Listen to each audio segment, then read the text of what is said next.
Today, the Chicago Bears had their first padded practice, and it was the best day of practice so far. Justin Fields was looking as sharp as ever, his weapons were making plays, the defensive line was getting pressure, and the defensive backs were scrappy. Before I dive into the video, I want you to go ahead and drop a comment on how you're feeling about the Bears camp so far. It's been 6 days of practice, and I've had a whole lot of news to bring to you guys, so drop a comment and let us all know how you guys are feeling about the Bears. With that being said, I'm going to go over a few notes for the overall practice, and then I'm going to give you guys the play-by-play on all the most important plays that happened today. And huge shout out to Jay and Coachy on Twitter for all of these videos. He's been doing great the past 2 days. First and foremost, rookie running back Roschon Johnson was the first player on the field 45 minutes early, but he was with the trainers and he was sidelined for the day. Not sure what's going on there. Hopefully it's nothing serious. Kari Blasingame, fullback, was also not in pads. Nate Davis was also not practicing, and Chase Allen, second day in a row he's absent, and Dante Pettis is still out on the non-football list. Head coach Matt Eberflus declined to say the reasoning for all of the injuries or so on. So Lucas Patrick was in at right guard for Nate Davis. Terrell Smith, cornerback, was running with the ones. Again, he's in a competition with Tyrique Stevenson for that spot. Tevin Jenkins came out for some tape at some point, and Alex Leatherwood was the first player in at left guard, so that's interesting to note. DeMarcus Walker, defensive end, went into the training room at some point. He walked off on his own power, but he did not return. And linebacker Jack Sanborn also walked off gingerly at some point. He also did not return to practice. So that's about the updates for injury-wise and who's a go at practice. Everybody else was a full go, including Darnell Mooney and Chase Claypool. Now we're going to get into the individual plays. The Bears did a lot of red zone practice, but like every day, they started it off with one-on-ones. Justin Fields started it off hitting Robert Tonyan for a touchdown. Fields had a perfect pass over Jaquan Brisker's shoulder. Darnell Mooney had a nice back shoulder with he ran a nice route and caught the ball over Kyler Gordon for a touchdown. Cole Kmet had a nice inside route for a touchdown. And then Tyrique Stevenson clamped up DJ Moore for an incomplete pass, so that was pretty good to hear that Tyrique is battling with DJ.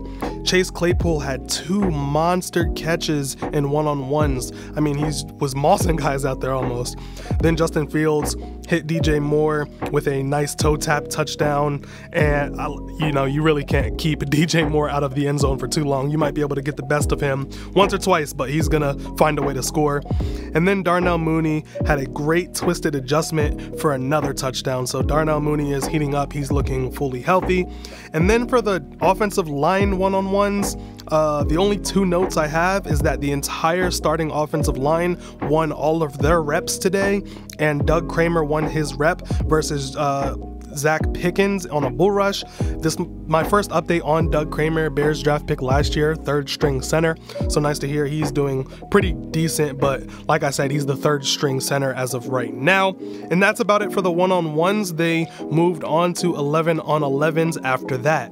On the very first play of 11 on 11s, Justin Fields threw a slant route to DJ Moore. DJ Moore with strong hands caught the ball out in front of him and took it to the house all the way across the field and down the sideline. So the crowd got to see a nice exciting play from DJ Moore right off of the bat against the defense. And the offense has started on their own 40-yard line, so it was a 60-yard touchdown. So definitely something pretty cool to see, and hopefully we see a lot of that during the season. Then they had a play where Rasheem Green beat Darnell right around the corner, but it was a run play and Andrew Billings stuffed the run. Then Darnell Wright had a false start on the next play, so just a couple rookie nerves on his first padded practice in the NFL. Then Justin Fields found Cole Kmet on an out route for a short gain with Tremaine Edmonds in coverage. Then Fields threw a strike over the middle to Robert Tonyan. Great ball placement from Justin Fields, nice and patient in the pocket. So that was about it for the regular 11 on 11s. Then the team moved into red zone, and I think they were in the red zone for pretty much the rest of the day. Justin Fields had a quarterback keeper up the middle for a nice gain at some point. Gervon Dexter blew up the next play, which was a run to Herbert. Gervon Dexter has been extremely explosive, and I'm going to get to that a little bit later. Fields had one of his last rep of that drive. Jack Sanborn blew up the play on a blitz, which would have been a sack. And then on another drive, they did a reverse to Claypool and it did not work. Kyler Gordon blew that play all the way up. Then Khalil Herbert at some point had a touchdown run up the middle. Dominique Robinson had a nice play off the edge where he sacked Justin Fields. The play was blown dead. Obviously, you're not touching the quarterback, but Jaquan Brisker had a nice pass breakup intended for DJ Moore in the end zone. Darnell Mooney had a jet run with a nice spin move to score a touchdown. Then Chase Claypool had a touchdown on third down. Then the last play of red zone 11 on 11s, Kendall Vildor smacks fullback Robert Burns. You could hear the helmet and pads crack from the opposite side of the field, and the whole team got fired up. So clearly everybody is super excited to be in pads. I don't think they're taking each other to the ground. They're not full on tackling, but they're definitely getting some nice hits today. Then the team moved on to 7-on-7s in the red zone. Chase Claypool had another nice grab. He had himself a great practice. That's 2 great practices in a row for Chase Claypool. Then Justin Fields intended to pass for DJ Moore. DJ slipped and fell. Eddie Jackson came up with the interception. So it's nice to see Bojack finally got his hands on a ball in camp. Tyreek Stevenson had a pass breakup while covering Robert Tonyan on the ensuing drive. Then there was a play where Justin Fields rolled out to his left, made a great tight window throw to Jake Tongues between 2 defenders. And then the last 7-on-7 play that I have on my notes is that Justin Fields found Darnell Mooney for another touchdown. So all of his main weapons are having themselves a heck of a training camp. Darnell Mooney and Chase Claypool fully healthy and looking like legitimate weapons for Justin Fields. And obviously DJ Moore is DJ Moore, and Robert Tonyan is proving to be a sneakily great free agent acquisition because he's been extremely reliable for Justin Fields during camp so far. Then the team moved on to the 2-minute drill in 11-on-11s, and man, the offense just put on a show. First, Justin Fields escaped late pressure and checked down to Cole Kmet out in the flat. Then the very next play, Cole Kmet ran an out route and was wide open, and Justin Fields got another easy completion to his main tight end. Then the only good play that the defense had, Travis Gibson was hit the corner around Darnell Wright. Would have been a sack, but Justin Fields just played it out for the sake of practice. Threw a really good ball to Chase Claypool. It was incomplete. Kyler Gordon had great coverage on the play. And then Justin Fields threw a deep 50-yard bomb to Tyler Scott.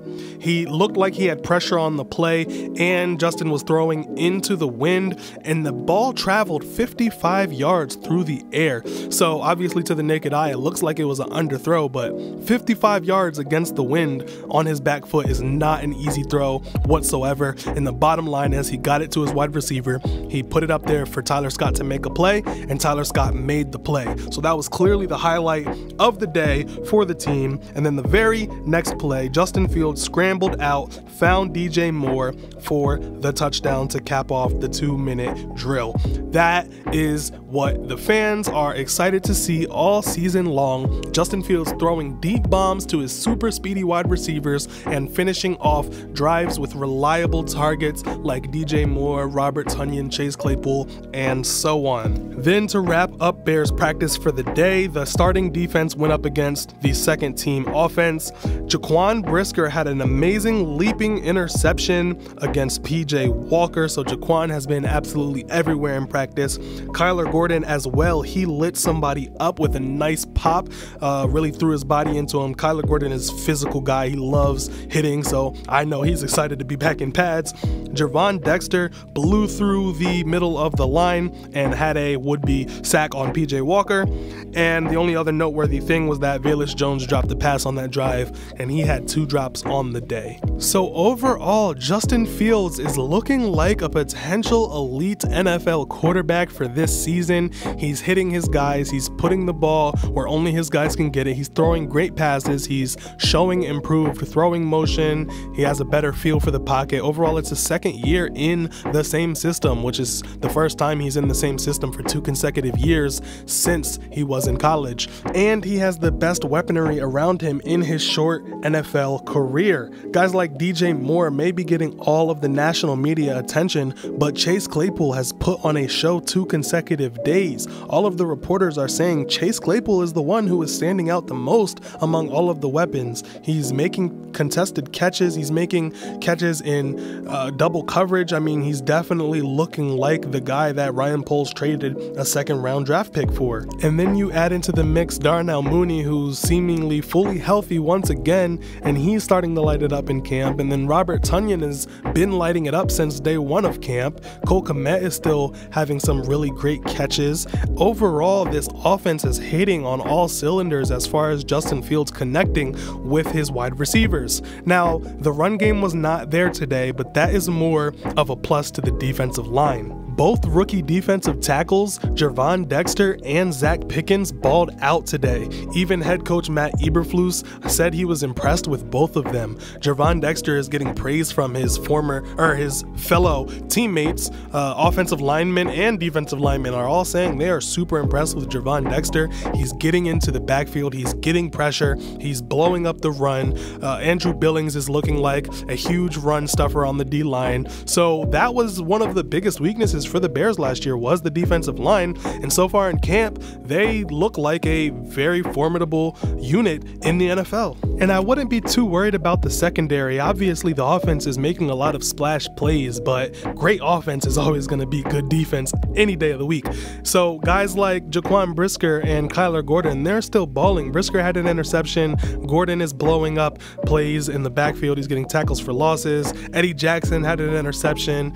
So overall, the defense is still looking pretty good. Like I said, great offense is gonna beat good defense. That's just a given in today's NFL. And of course, there's always the conundrum of, if the defensive line is doing good, does that mean the offensive line is doing bad? And you could ask that question for everything within training camp, and we're not really gonna truly know until the season starts. But I'm not gonna be too concerned with the offensive line. I'm more happy with the defensive line getting pressure. Like I mentioned at the beginning of the video, Nate Davis did not practice, so we had our backup guard in. And rookie Darnell Wright, he's a rookie. I mean, he's gonna have his rookie moments, he's gonna have his rookie mistakes. I'm not worried one bit. His potential is still there. He looks super athletic, he's super strong.